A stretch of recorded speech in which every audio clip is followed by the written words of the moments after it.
Au cours des derniers siècles de l'Empire romain, certains chefs de peuples barbares mirent leur courage à l'épreuve lors de confrontations brutales avec les Romains, mais aussi entre eux. Dans cette vidéo, nous allons examiner les 8 meilleurs guerriers barbares.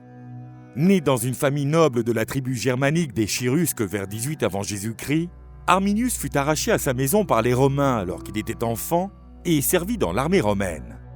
En 9 après Jésus-Christ, les forces des Chérusques tendirent une embuscade et massacrèrent 3 légions romaines sous le commandement de Varus, gouverneur de la province de Germanie.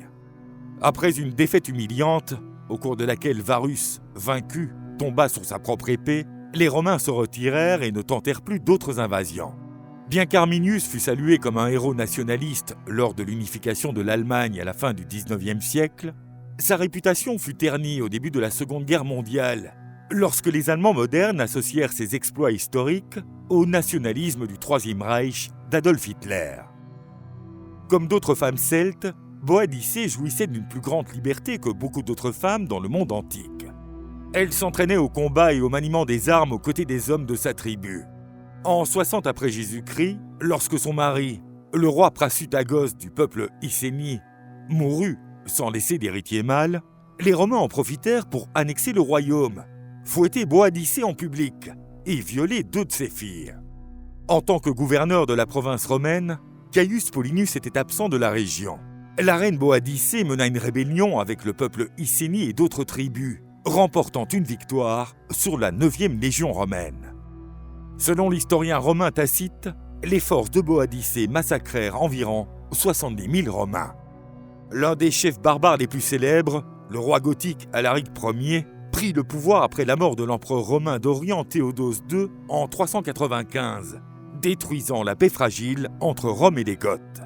Lorsque l'empereur occidental Flavius Honorius refusa de fournir des terres et du matériel aux troupes d'Alaric en 408, les forces gothiques assiégèrent Rome. Au cours de l'été 410, un groupe d'esclaves rebelles ouvrit la Porta Salaria, et les troupes d'Alaric furent le premier ennemi étranger à entrer dans la ville depuis environ 800 ans. Elles saccagèrent Rome pendant 3 jours, mais traitèrent les habitants de la ville avec humanité. Alaric mourut peu après leur départ, lors d'une expédition ultérieure en Afrique. Ses descendants, les Wisigoths, migrèrent vers la péninsule ibérique et s'installèrent dans l'actuelle Espagne.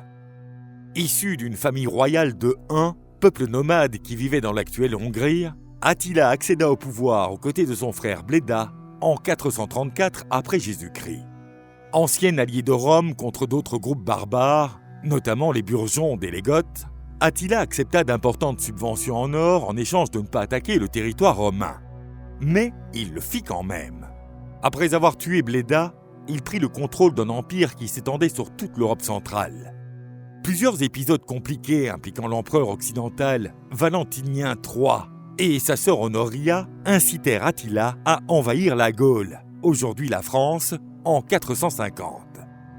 Bien qu'une force composée de Romains et de Wisigoths bloqua l'invasion, Attila ne se laissa pas décourager. En 452, il envahit l'Italie. Les Romains envoyèrent le pape Léon Ier comme émissaire de paix, et bien que les détails de la rencontre demeurent inconnus, Attila retira ses troupes et retourna en Hongrie.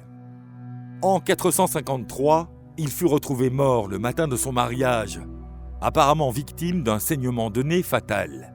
Le motif peut être une intoxication alcoolique accidentelle ou un complot d'assassinat, impliquant peut-être sa fiancée. Lorsque le roi vandale Genséric prit le pouvoir en 428, il conduisit quelques 80 000 hommes en Afrique du Nord, où ils établirent un royaume qui contrôla la mer Méditerranée pendant le siècle suivant. Lorsque l'empereur Valentinien III fut assassiné, annulant un traité qui promettait sa fille Eudocia au fils de Genséric, les Vandales attaquèrent Rome en 455. Voyant que leur défense était faible, les Romains envoyèrent à nouveau le pape Léon Ier implorer leur clémence. Grâce à la diplomatie du pape, les Vandales acceptèrent de ne pas brûler Rome ni de massacrer les habitants en échange de l'entrée dans la ville. Plus tard, Genséric retourna victorieux en Afrique du Nord, où il écrasa 2 attaques romaines, en 461 et 468, et envahit les territoires de l'Empire d'Orient depuis Alexandrie, l'Égypte, jusqu'en Anatolie. La plupart des spécialistes s'accordent à dire qu'Odoacre, Le premier roi barbare d'Italie était le fils d'Édécon le I, roi de la tribu germanique des Skyres et conseiller du redoutable chef Attila le I. En 476 après Jésus-Christ, après avoir été commandant de l'armée romaine en Italie, Odoacre prit la tête d'une rébellion contre Oreste, un général romain qui renversa l'empereur d'Occident Jules Népos et fit déclarer empereur son fils adolescent Romulus Augustule. Les forces d'Odoacre capturèrent et exécutèrent Oreste et exilèrent Romulus. Bien qu'il reconnût officiellement la souveraineté de l'empereur byzantin Zénon, Oreste refusa de réaffecter Julius Népos au poste d'empereur occidental, comme le souhaitait Zénon, se déclarant lui-même roi. Il fut un souverain tolérant, autorisant la pratique du catholicisme romain, bien que suivant la foi chrétienne arienne. L'alliance de Zénon avec le chef des Ostrogoths, Goths orientaux, Théodoric, entraîna la fin du règne d'Odoacre. Lorsque les Ostrogoths envahirent l'Italie en 489, ils s'emparèrent de la quasi-totalité de la péninsule. Odoacre réussit à tenir bon pendant un certain temps à Ravenne. Mais, après avoir signé un accord pour gouverner conjointement la ville en 493, Théodoric assassina Odoacre, sa famille et ses partisans. Clovis Ier fut le premier souverain de la dynastie mérovingienne qui régna sur la Gaule et l'Allemagne entre 500 et 750 après Jésus-Christ. Il fut considéré comme le fondateur de la France. Fils de Childéric, roi païen d'une tribu germanique connue sous le nom de Francs-Saliens, Clovis monta sur le trône en 481, alors qu'il n'avait que 15 ans. Après avoir vaincu le dernier gouverneur romain de Gaule en 486, Clovis établit un royaume regroupant divers peuples francs entre la rive occidentale du Rhin et l'océan Atlantique. Clovis se convertit au catholicisme et son royaume mêla les traditions culturelles romaines et germaniques.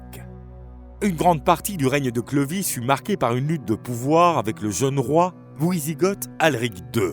Mais en 507, Clovis vainquit et tua son rival.